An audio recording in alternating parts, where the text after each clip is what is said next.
Hi there, it's Elizabeth Peck, your spiritual guide here in Empaths Healing Through the Higher Self.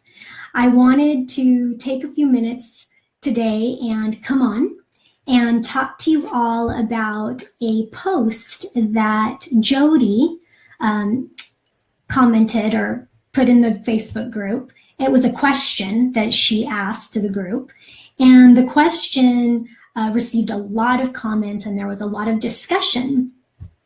So I thought it would be a good idea for me to come on and just talk a little bit about it today. And there were also some questions that were posted in the thread that I want to try to answer as well. So let me read you Jody's question.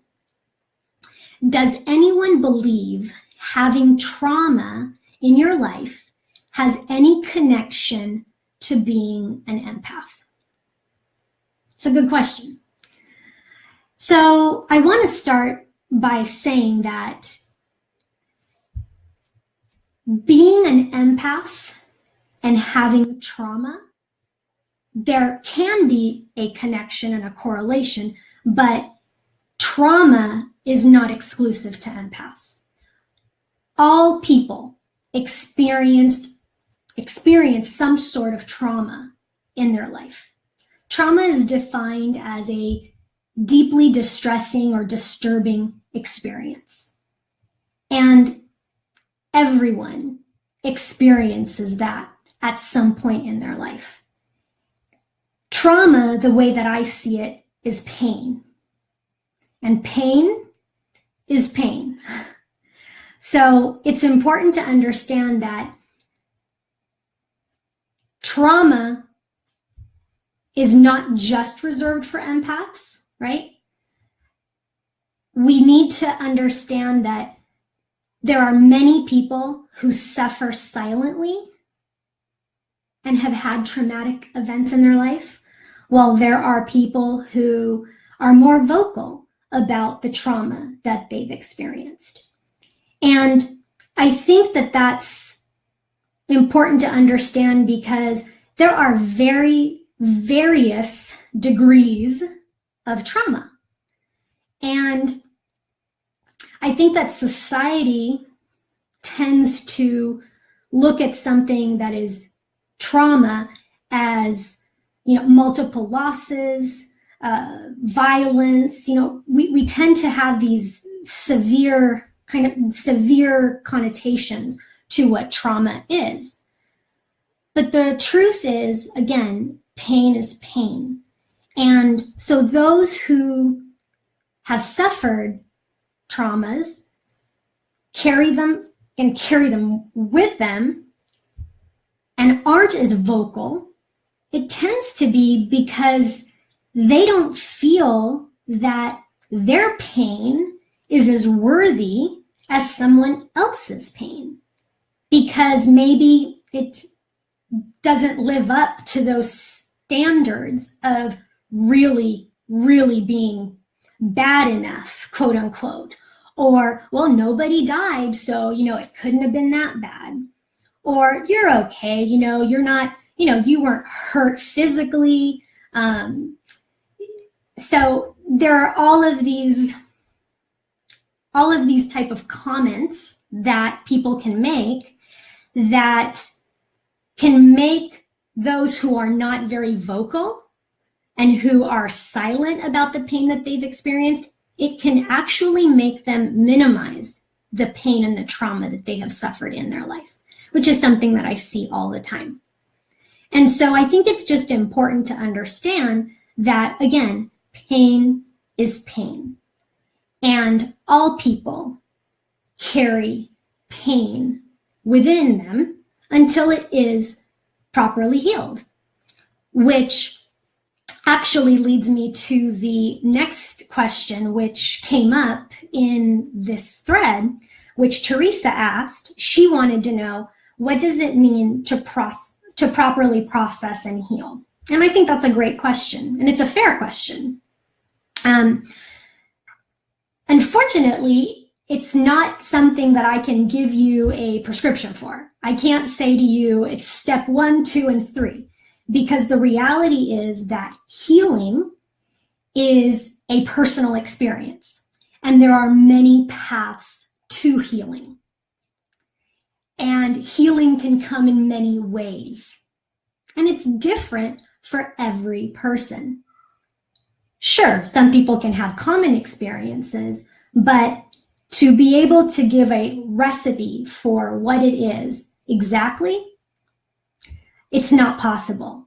And the reason for that is because healing does have to be experienced. It needs to be experienced by the individual. And so if you talk to those who have processed and healed, they can share the experience of healing with you, their personal experience. I asked Spirit, and I connected to get a better answer to this. And so I want to share with you what came through. That healing is something, that there's something true about healing, that healing will always lead to more joy, more love, and more peace. And it will always lead to a deeper sense of self.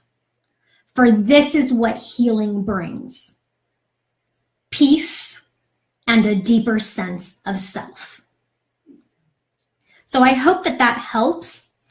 I think it's really important for all of you to realize and understand you are here in this group, Empaths Healing Through the Higher Self, because you either already understand or you are starting to understand that this journey is about self. This journey is about self, and it is about healing the self. When you heal self, right? This is how you can be of service in the highest and best way. Because as you heal, the light that is within you, which is within every person, okay, will shine brighter and brighter. And this is really what it's all about, ultimately. If you have questions about this topic, please post them. I'll be happy to answer them. In the meantime, just know that I'm here to help you on your healing journey, and that this is a process that will take you to connect with your higher self and your spiritual guidance team. You are going to receive what you need, because that's how this works. Healing is about being able to receive what you need at the time. I've used this analogy before, right? That we are like an onion with many, many layers. And so when you heal, that healing penetrates in as deep as that which you are ready to receive in your life. And as you heal, then more healing can come in and the layers can be penetrated more deeply. And this process brings that deeper sense of self. It brings a deeper sense of awareness, and ultimately brings more joy and love and peace into your life, which is what we truly are here to experience, because we are here to be our best selves. Okay? So, like I said, I'm here to help you on this journey, and the way that I do that is by connecting with your higher self and your spiritual guidance team so that the healing that you need can come through. So private message me and let's talk, and we can get you started so that you can move forward on this journey. I look forward to seeing you in the group. Much love to all of you.